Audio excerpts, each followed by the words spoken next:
So, for a few months now, I've been sharing my house with a doll that I'm now fairly sure is possessed. It's not actually as bad as it sounds, though. I mean, we all have our crazy roommate horror stories. The one who never flushed the toilet, the one who blasted loud music at night, the one who's always bringing home dates and left the sink full of dirty dishes. This, honestly, is much different. Cohabitation is never easy. Having a haunted doll as a roommate poses similar issues, albeit the more paranormal kind. For the most part, they're just minor quirks. Technology glitching, weird messages on the walls, dead animals, etc. Sure, the animal corpses and blood showing up in strange places is a little worrying, but I'm pretty sure cat owners go through the same thing, so I shouldn't complain. Not that I'm comparing the doll to a pet.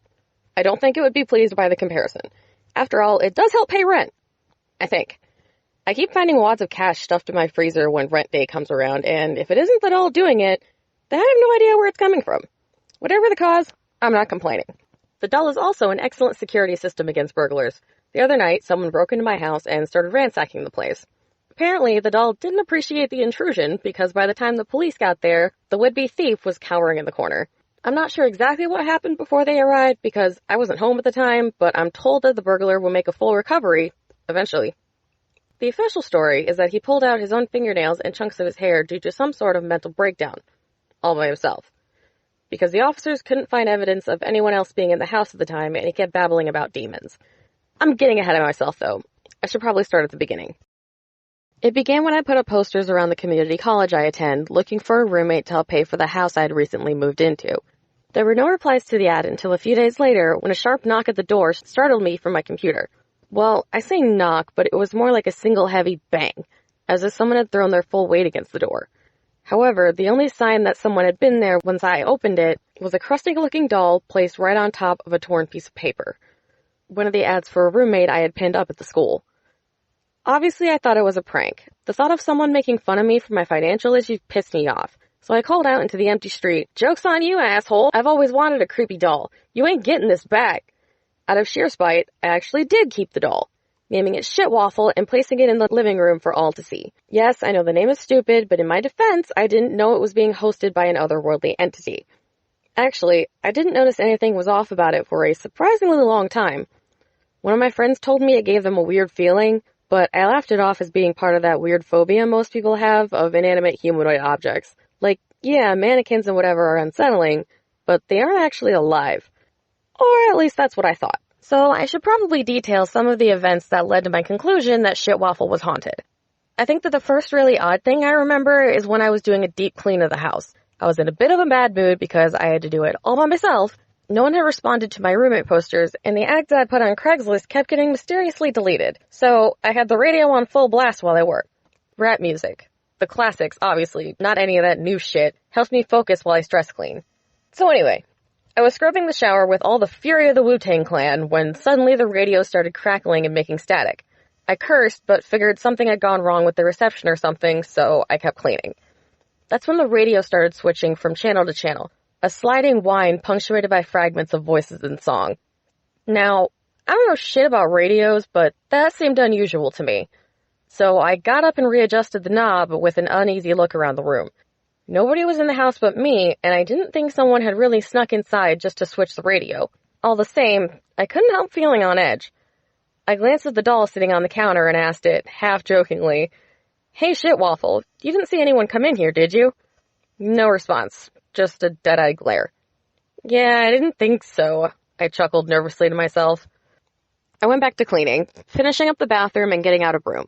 It wasn't until 5 minutes later, while I struggled to get that little corner of dust into the pan, that I realized the music playing was some sort of jazz. What the fuck? I ran back to the radio and checked the station. As I suspected, it had changed, without me noticing this time. It happened several more times throughout the day until I finally got so frustrated that I turned the radio off completely. I would have written it off as one of those funny little things that just happen from time to time, if not for what happened later that night. Blow your horn with a bebop kick, make new sounds, don't miss a trick. I actually fell out of bed in my rush to turn the extremely loud song off. It sounds silly, but one of the most terrifying feelings has got to be a sudden blast of music in the dead quiet of night.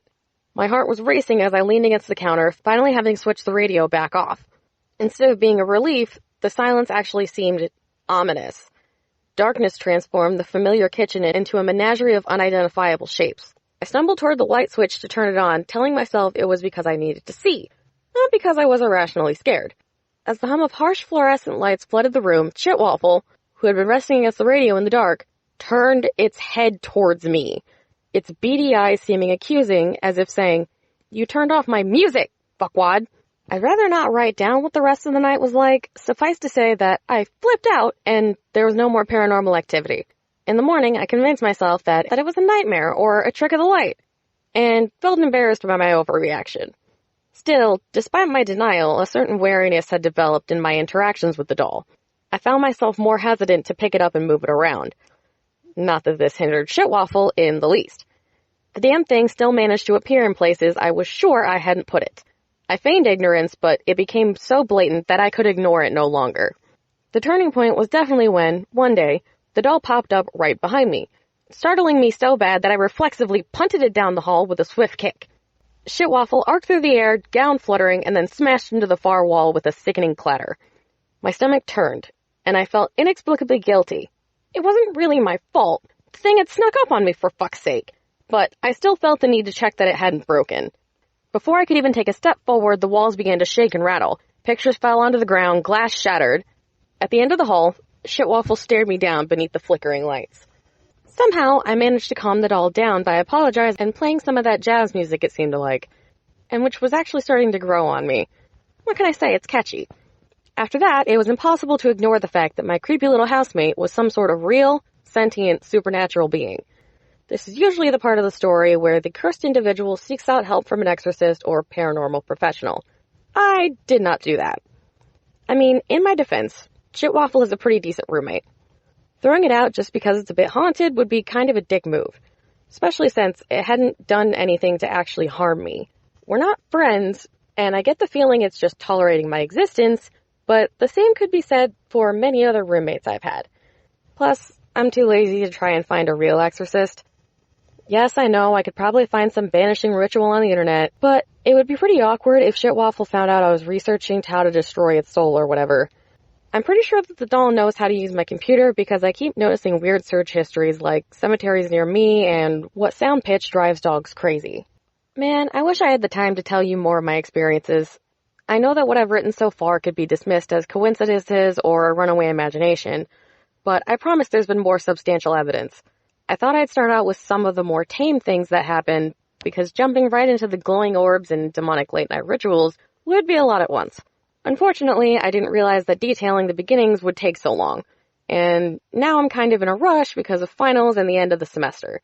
So I've decided that I'm just going to post this and continue filling everyone in after I finish with that stressful mess. In the meantime, any advice on what to do would be appreciated. Am I crazy for being chill with a haunted doll in my house? Also, I don't actually know that much about paranormal lore aside from a few horror movies, so if anyone knows exactly what's going on, hit me up. Is it a ghost? Demon? Whatever Shitwaffle actually is, I guess it's safe to assume that housing is difficult to find for supernatural beings too. I can sympathize with that.